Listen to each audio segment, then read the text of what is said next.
আন্না কর্মকার মহাশয়া সম্বন্ধে সারা বিষয়ববিয়া এবং সদস্য সবাইকে আমি তুমি ফিরে এসো, তুমি ফিরে এসো, নেতাজি নেতাজি 23শে জানুয়ারি 23শে জানুয়ারি অনুযায়ী শহীদ তর্পণ আমাদের শহীদ তর্পণে সমর্পিত হয়েছে।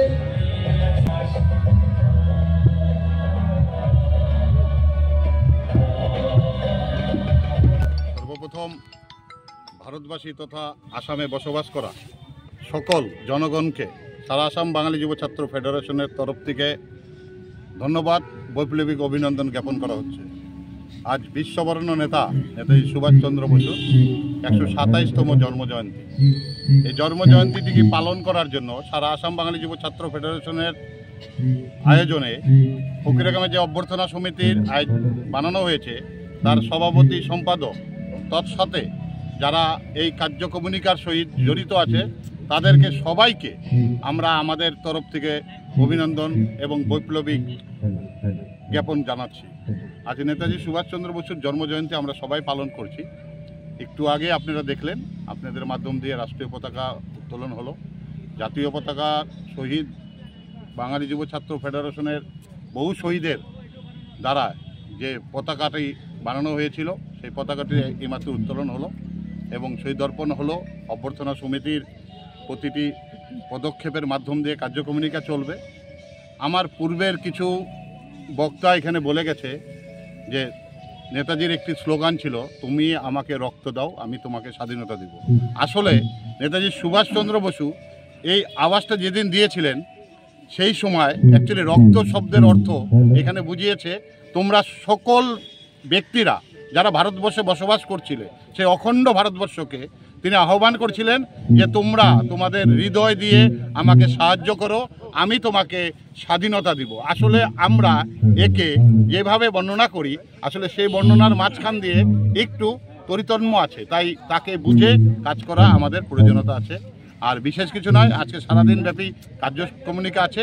আমি আমাদের সাংবাদিক বন্ধুদের বা সাংবাদিক ভাইদেরকে অনুরোধ করব, আপনারা ভারতবর্ষের চতুর্থ স্তম্ভ, আপনারা দয়া করে নেতাজির এই বাণীগুলি, নেতাজির এই আদর্শকে সারা ভারতবর্ষের বুকে ছড়িয়ে দেবেন, এই আদেশ বা এই কথা দিয়ে আমি আজকে আমার এই ক্ষুদ্র বক্তব্য এখানে শেষ করি। পরিচালনা অভ্যর্থনা সমিতির মাধ্যমত 127তম বিশ্ব নেতা নেতাজি সুভাষচন্দ্র বসুর জন্মদিবস আমি উদযাপন কৰিছোঁ। জন্মদিবস উদযাপনত আমাৰ কাৰ্যসূচী মতে পুৱাতে প্ৰভাত ফেৰী পুৱা 5:30 বজাত ইতিমধ্যে আমাৰ সমাপ্ত হৈছে। তাৰপিছত আমাৰ ৰাষ্ট্ৰীয় পতাকা উত্তোলন, ৰাষ্ট্ৰীয় পতাকা উত্তোলনৰ পিছত আমাৰ সাংগঠনিক পতাকা উত্তোলন, সাংগঠনিক পতাকা উত্তোলনের পিছত আমার অভ্যর্থনা সমিতির পতাকা উত্তোলন, এইখিনি আমার ইতিমধ্যে কার্যসূচী সমাপ্তকরণ হয়েছে। আমার আগন্তুক কার্যসূচী আছে আমার সাংস্কৃতিক শোভাযাত্রা। সাংস্কৃতিক শোভাযাত্রা আমি অলপ সময়ের পিছতে আমি আরম্ভ করিম। আর সাংস্কৃতিক শোভাযাত্রা উদ্বোধন করিব আমার বিটিআরর ইএম সম্মানীয় অরূপ কুমার দে মহাশয়। তেখেতে এই সাংস্কৃতিক শোভাযাত্রা উদ্বোধন করিব। তার পিছত আমার শোভাযাত্রার পিছত আমার প্রকাশ্য সভা, মাল্যদান, তার পিছত আমার সৰু সুৰা ল'ৰা ছোৱালীৰ মাজত বিভিন্ন ধৰণৰ প্ৰতিযোগিতাৰ আয়োজন কৰা আছে। তার পিছত আমার সাংস্কৃতিক সন্ধ্যাৰ